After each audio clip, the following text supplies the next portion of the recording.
Hi అండి.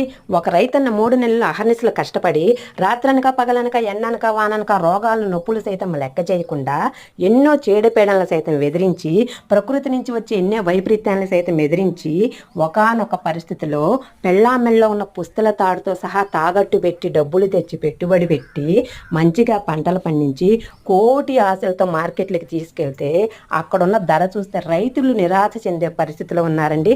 రైతులు గాన నిరాశ చెంది ఒక్క నిమిషంగాన ఈ వ్యవసాయం మాకొద్దు అని ఆలోచిస్తే ఏం జరుగుతుందో తెలుసా?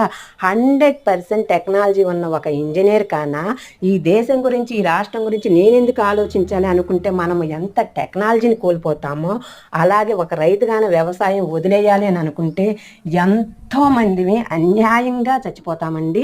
కాబట్టి ఒక రైతు బాగుంటేనే ఒక దేశం బాగుంటుంది, ఒక రాష్ట్రం బాగుంటుంది, ఒక ప్రపంచం బాగుంటుంది. కాబట్టి రైతులను సంతోషంగా ఉండటానికి మన గవర్నమెంట్లు తగు చర్యలు